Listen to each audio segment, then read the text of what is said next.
How to choose the best domain names. Hi, welcome to the Hidden Online Living YouTube channel. My name is Peter, and this video I'm going to show you steps you need to take when you're wanting to choose a domain name for your business or website.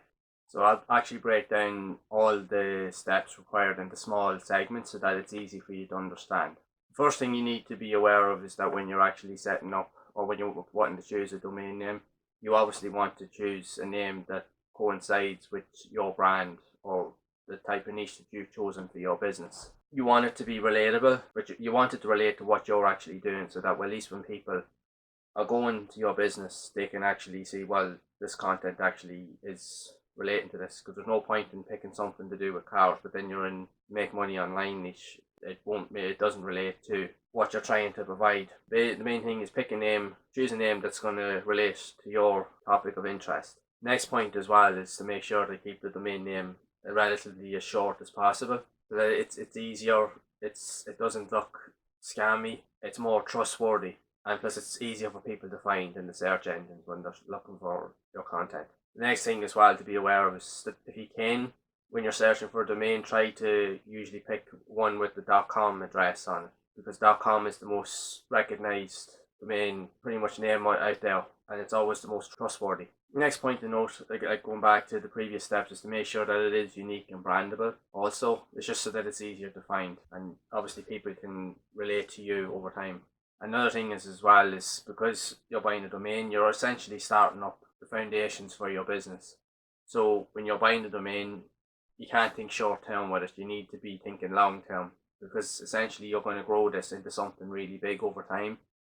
And you need to be thinking at least 6 months to 12 months ahead, even further beyond that, because this is something that you're going to be working on the whole time, especially if you're wanting to create something like what I'm doing here for myself, where I want to create something for myself. You need to be thinking long term, because you're going to be building on this every single day, because eventually when you keep building, people are going to eventually start following you. So you need to have that unique brand name that people can actually follow, so that even in 12 months time people can still find your content. Now obviously when we're going, say if you're going for a .com domain, there is always sometimes where you won't get the exact address that you're actually looking for, but it's good to experiment and play around with different alternatives. There is different variations like .net, .io, .co.uk, or in my case, because I'm in Ireland, .ie. You'll be able to walk around different areas and use different domain names that will eventually help suit your needs. Again, you just have to look and figure things out for yourself. Also, if you can't find the exact name, or if it's already been taken for the domain that you're looking to purchase, think of an alternative name that relates to the original idea. You'll be able to use that as your domain address as well, as long as again you keep it as short and as simple as possible.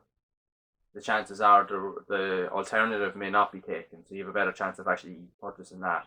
Also, what you can do as well, which does happen from time to time, is when people do buy domains, they have a tendency sometimes to misspell the domain address. What you can actually do is now it will cost you extra money, but at least you know that you have that safety net there of actually having those domains. You could buy domains or think of names that people would commonly misspell, and you could create and set up a domain based off that. And then what you can do is when you've bought those domains, just link them to your main site that you're actually going to use to drive the traffic to it. Because the chances are someone looking in the search engine, they will probably misspell a character or something.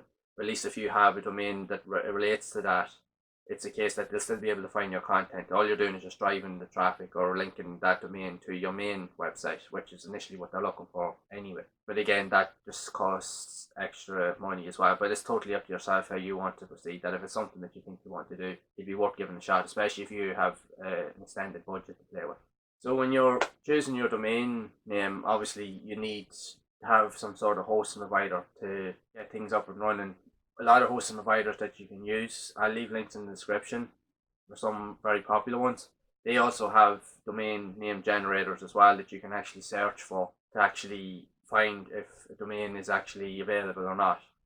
and it'll give you a rundown of the price and how much it would actually cost per year, or how long you want to keep the domain for. But even if you're not actually using the domain, first off, there is website generator sites that will check the availability. Again, I'll leave more links in the description as well so that you can check them out for yourself. And obviously these will help you before you actually really make a solid decision of making or setting up your business. At least that way you can definitely know for sure 100% if something is actually there, at least you know you can work with.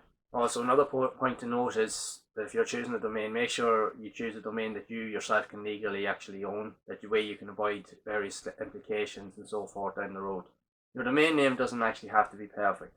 Just know what you're trying to provide with it and how it can relate to what you're trying to put out there. Because if people find it relatable, the name isn't too much of an issue. People will grow to understand it and like it over time, and it'll become relatable to them because it'll be the go-to source when they're looking for the information that they need.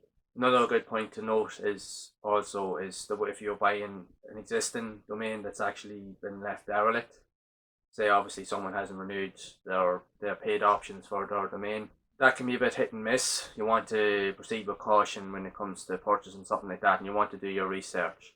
There's loads of websites and stuff available online that should be able to help you in the right direction. It's just you don't know the history of the domain or what type of content was on the site based off the name. And you just need to just be very, very careful when it comes to that.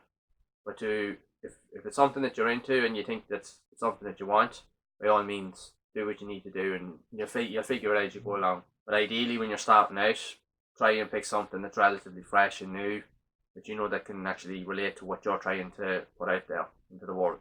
Obviously, when you purchase the domain, to make sure that you get it locked down as well to prevent in the case of being stolen or someone trying to attempt to hack into your account, because you want to keep your domain as private and as secure as possible. Make sure as well that when you do purchase your domain, to make sure that you set up an auto renew feature on it, just so that especially if you're planning and thinking long term with your business, that as when the domain date expires, that at least that way it'll auto renew, so you can keep full reins on it.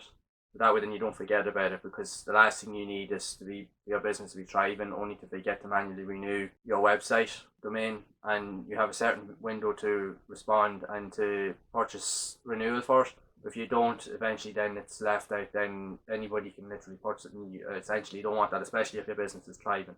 So you want to keep on top of that. So the best thing to do is just set up auto renewal, because that way then you can set it and forget it, and you don't have to worry about it then after that.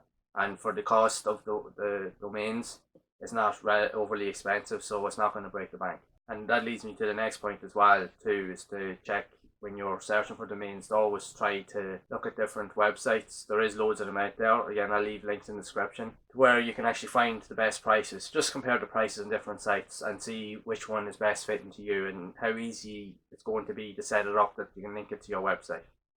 But again, all these websites will have tutorials and so forth that shows you how to link everything together. If you want to transfer your site, they'll be able to walk you through the process of getting everything set up. So the last main point really is, so when you do get everything set up, make sure, if you are thinking of an idea, even some of the domains that I've bought, when you do have a really good idea and you do have a name that ties into something that you're wanting to create and you think it's going to be valuable and worthwhile, I would recommend that you actually purchase the domain name as soon as possible, especially if you know that it's available. You don't want to leave it to chance, say, oh, I'll leave it for a couple of weeks and think that it's going to still be there. The chances are that somebody will have a similar idea to you, and when they'll go looking for the same thing, and they will end up purchasing before you. So you want to beat them to the door on that. You don't want to hang around, especially when you have a really good idea that you know you can provide some value for. You want to just be quick, sharp, and buy the domain. Just get it out of the way, because then you can work with it then after that. Once you have the domain there, it's up to you. You can take the time then to build it up. And the last point obviously is to leverage social media. So when you've got your domain, you've built your website, and you're starting to build up your business, you're going to need obviously traffic to go to that. So again, you can use the search engines and build it up like using SEO, which does take time, but you can get it a little bit quicker obviously if you leverage social media and use popular social media sites like Facebook, Twitter, Pinterest, and a few others, and make sure that your brand name is recognizable within your profile. Set your profiles up around your brand name, and that way then you can create like groups and you can create a huge following over time. Just take the time to build everything up, and then eventually people will get more familiar with your brand, your domain, and that's exactly what people are going to search for and look for when they need valuable information or when they need something that you're willing to promote. So there you have it. Hopefully you find the tips in this video to be helpful and what to be aware of when you're wanting to get started in your own business, and especially when you're looking for a domain. Pick something, like I said, that's simple and it's effective, but also resonates with you and what you want to provide, and you won't go far wrong. So hopefully you find the content in this video to be useful. If you have, make sure to leave a like on the video. Also subscribe to the channel, turn on notifications so you're made aware of future content. And also I'd like to hear how you're getting on as well, what type of names you be thinking of. So make sure to leave a comment in the description below. Also be sure to share the video, because there is people out there that will be looking for content like this, and hopefully by providing that type of content more people will see it and it'll help them. And be sure to check out the first link in the description and the pinned comment for a simple and effective step-by-step blueprint that can help you grow your online business and get you up and running very quickly. And again, thanks for watching, and I'll see you all in the next one.